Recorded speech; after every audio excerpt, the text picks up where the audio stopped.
Alrighty, folks, we're back. Back and just beating the copyrights to death with my background layer. Anyway, here we are. Today I thought we would do a quick sketch out of a page in Clip Studio Pro Manga Studio EX5.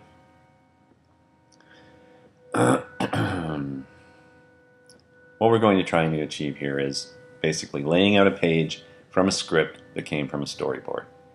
So I'm going to kind of work backwards and see how that does it, and maybe you could just shuffle around the videos and watch them in any order you like.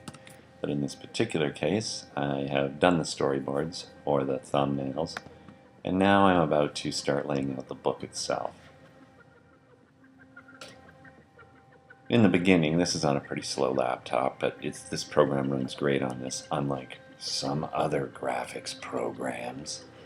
But this is a lightweight program. It's got all the features you're going to need to do something like this and more. I haven't even found out probably 3/4 of them. But anyway, I digress. Here we are. These are the fake ads I'm going to be emulating in the book this time around. And then I've also thrown in a couple of panel sets just to see how they're going to look. The main cover is, as you know, or if you don't, I'll pull it up, is Beyond Recognition. The worst horror film of all time. You will not walk out of Beyond Recognition alive. Beyond reason, beyond control, beyond recognition. So you have to have a really good catch line like, "I did not kill him, I gave him life." But anyway, once again, here we are, pulling up the final. Well, you know, I sometimes I tweak these things as we go, just because, oh, I missed a little thing there, oh, I missed a thing there. But this is generally the new cover for Chicken Outfit that goes on the back side. I'm calling it Side A, and you read that direction, and Side B, and you'll read that direction. It won't be true manga or anything, but it'll be mighty confusing, and you know, you get a little bit of Rashomon with your noodles. So, okay, now that we have this, now we're going to block out a scene. Now, what I wanted to do here, I don't even know this is a scene. This is probably the scene. Let's just use this as our example. First of all, you need to lay out a panel set. So I've got my two panels here, and the way that you create those is you get your set going, you have your template. This particular guide is for bleed.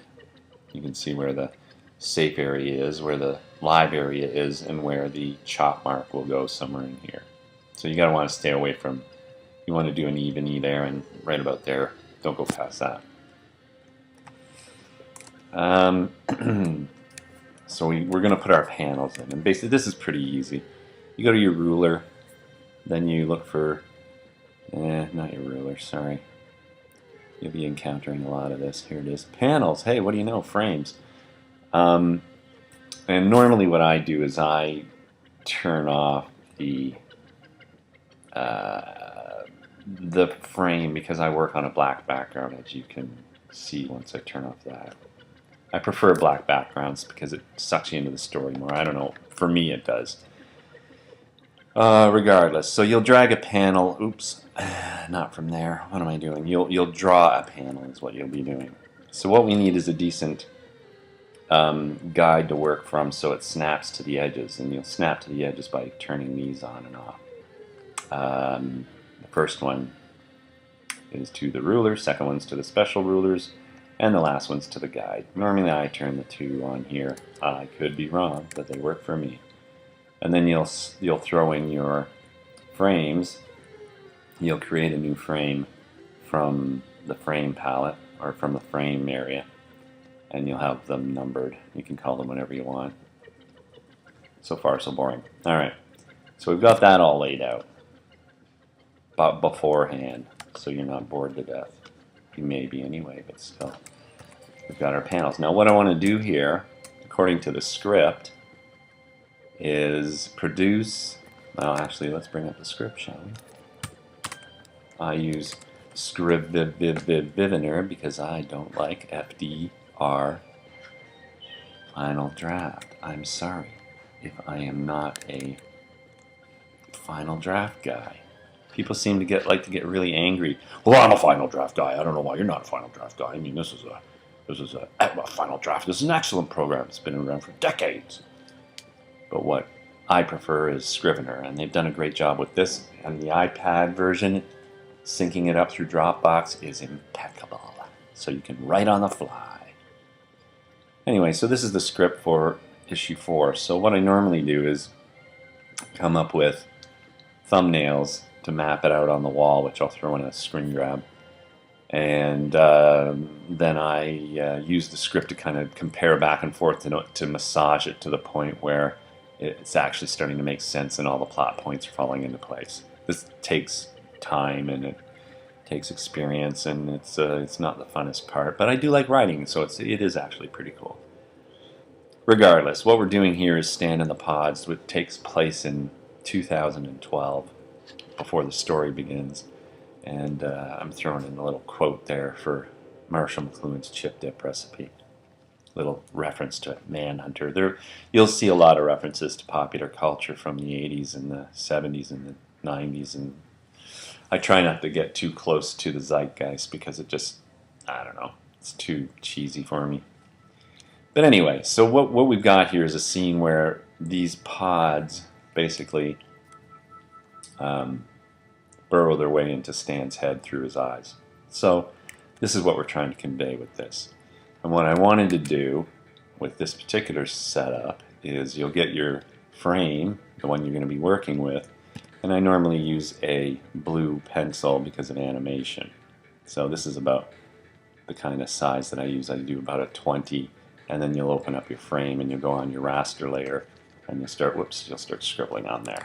Right? That's too thin for me. I like big thunky lines like that when you're gonna do your rough, and then detail it down until you're happy with it. So what I wanted to do here, and I don't normally use a perspective brush or a perspective ruler, any kind of ruler. I just basically whip it off, and I say what I want here is a cross section of a house, basically. So there's your trees. This goes off to the side. Here's our wall. And again, I'll do it better later on. Here's Stan's bed. This should be taller, actually, because there will be a window here where the pods will begin to form. We'll have a moon or something like that. And then you just kind of do a little cross section of the house there. You can have a light out here and blah, blah, blah. Okay. So designate that this is the roof. And then we've got Stan inside the house. This is the way I wanted to approach this. Something like that. And then what you'll see, a window by his head. And we all love to sleep by windows by our head, don't we? So see, now that gets in the way of the ruler when you start getting on the edges like that. And his nightstand and, carpet over here. We got plenty of windows for scary stuff to happen. I'll put the moon over here. So the moonlight will be coming in this direction. Then what we want outside is we're going to do a little pod bomb kind of circling the house. Put another one over here up in the top.